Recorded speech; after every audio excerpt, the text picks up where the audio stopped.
کہ جنت میں ایک ایک درخت ایسا ہے کہ اگر ایک گھوڑ سوار 100 سال تک، صحیح بخاری میں آتا ہے، 100 سال تک گھوڑے پہ بھاگتا رہے، اس کے سائے سے باہر نہیں نکل سکتا۔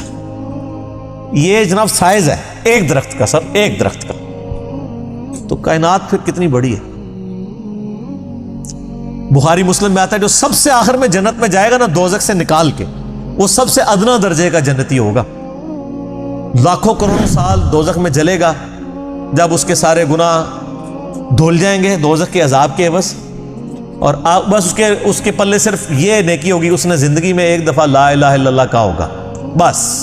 یہ کلمہ اس نے پڑھ لیا ہوتا تھا، لا الہ الا اللہ محمد رسول اللہ، یا اپنے بھی وقت کے پیغمبر پہ جو اپنے زمانے میں امتوں کے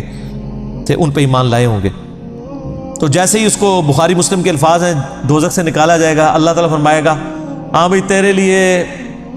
زمین سے 10 گنا بڑی جنت،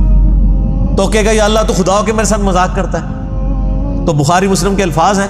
کہ اللہ تعالیٰ اپنی شان کے لائق مسکرائے گا اس کی بات کے اوپر، اللہ فرمائے گا مذاق نہیں کر رہا، حقیقت بات ہے کہ جو یہ روح ارض، یہ جو میریکل پلانٹ ارتھ ہے، اس سے 10 گنا بڑی جنت ہے اس شخص کے لیے جو سب سے آخری درجے کا جنتی ہے۔ اور سر جو شروع میں چلے جائیں گے ان کی جنتوں کا کون اندازہ لگا سکتا ہے؟ بخاری مسلم کے الفاظ ہیں کہ جنت میں ایک درجے والا اپنے سے اوپر والے درجے کو یوں دیکھے گا جیسے تم ستارے دیکھتے ہو، اور وہ فرق ایک نیکی کا ہوگا، ایک نیکی کا، اور یہ درجوں کا فرق۔ یہ تو سر آپ ہمیں جب سائنٹسٹ بتا رہے ہیں نا گلیکسیز کی تعداد، اور بتا رہے ہیں جی 2.5 ارب گلیکسیز ہیں، اور ہر گلیکسی میں 300 ارب سے زیادہ سورج اور اس کے ساتھ زمینیں ہیں،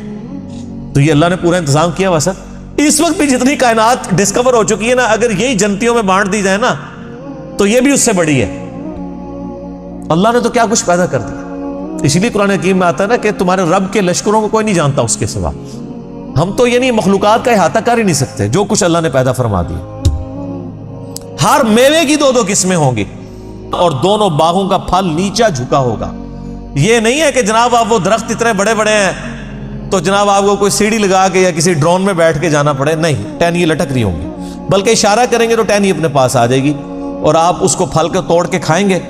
کیونکہ جنت کو تو فنا نہیں ہے، آپ کے توڑ کے ختم ہوگا، ایک اور وہاں پہ لگ جائے گا۔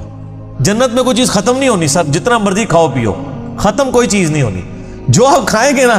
آپ، اچھا، اور آپ کو بھی تکلیف سے آزاد کر دیا، کوئی پیشاب نہیں ہے، کوئی پخانہ نہیں ہے۔ بخاری مسلم کے الفاظ ہیں ایک خوشبودار ڈکار آئے گی، سب کچھ ہضم، اور کوئی قبض والا معاملہ نہیں ہوگا، کوئی پیٹ خراب ہونے والا نہیں ہوگا، وہاں اپنے آپ لذت کے لیے کھائیں گے اور بھوک بھی نہیں ہوگی، بھوک کے بغیر بھی لذت کی وجہ سے آپ کھانا کھائیں گے،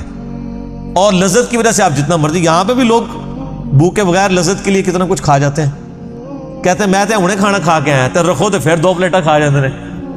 ٹھیک، ادھر بھی اتنے لوگ موجود ہیں، بعض میں جو کچھ بھی بیچاروں کے ساتھ ہوتا رہے تو وہ ایک علیحدہ بات ہے، لیکن وہاں پہ یہ کچھ نہیں ہوگا۔ اچھا، ان آیات سے اب یہ بھی پتہ چل گیا کہ جنوں کے لیے بھی ایک جنت ہے اور انسانوں کے لیے بھی جنت ہے۔ جنوں کے لیے ظاہر ہے ان کی ریکوائرمنٹس اپنی ہیں، آپ کو پتہ ہے، صحیح بخاری میں آتا ہے، صحیح مسلم کے اندر کہ نبی علیہ السلام نے منع کیا ہے کہ آپ گوبر یا ہڈی کے ساتھ استنجا نہ کریں، کیونکہ جنوں کی خوراک ہے اس کے اندر۔ ہماری خوراک تو گوبر یا ہڈی کے اندر نہیں اللہ نے رکھی ہوئی ہے۔ تو جنوں کی آرائش کا، ان کی جو خواہشات کا سامان الگ سے ہے، ان کی جنت الگ ہے، انسانوں کی جنت الگ ہے، لیکن ان کے لیے اپنی جنیاں ہوں گی،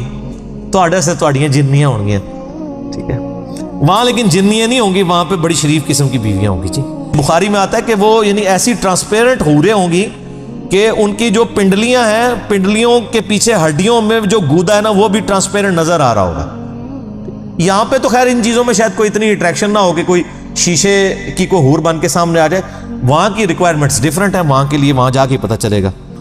احسان کا بدلہ بجز احسان کے کیا کچھ اور بھی ہو سکتا ہے؟ ہائے ہائے، یہ اللہ ہی کا ہی فضل ہے سر۔ اس آیت کا جو سوز و گداز ہے نا وہ ایک عربی سمجھ سکتا ہے۔ اللہ تعالیٰ فرماتا ہے کہ جس نے زندگی میرے لیے گزاری، جس نے میرے لیے دنیا میں تکلیفیں اٹھائیں، حلال و حرام کی تمیز کی، روکھی سوکھی کھا لی، میری وجہ سے اسے دنیا میں نمازوں کی مشقت اٹھانی پڑی، روزوں کی مشقت اٹھانی پڑی، جس نے اتنا احسان کیا ہے، اللہ پہ تو نہیں کیا، لیکن اللہ تعالیٰ قدردان ہے۔ اللہ فرماتا ہے جس نے اس طرح کا احسان کیا ہو تو کیا اس کا بدلہ میری طرف سے احسان کے علاوہ کچھ اور ہو سکتا ہے کہ میں بھی اس کے ساتھ ویسے ہی احسان کروں؟ حالانکہ ہم نے اللہ پہ نہیں احسان کیا ہوا، لیکن یہ اللہ تعالیٰ کی قدر شناسی ہے کہ وہ قدر کرتا ہے انسان، کہ بتاؤ اس احسان کا، اس نیکوکاری کا بدلہ کیا نیکوکاری کے علاوہ کچھ ہو سکتا ہے؟ جو تم نے نیکوکاری کی تو میں تمہارے ساتھ وہی نیکوکاری کروں گا، یعنی مراد یہ کہ جنت دوں گا۔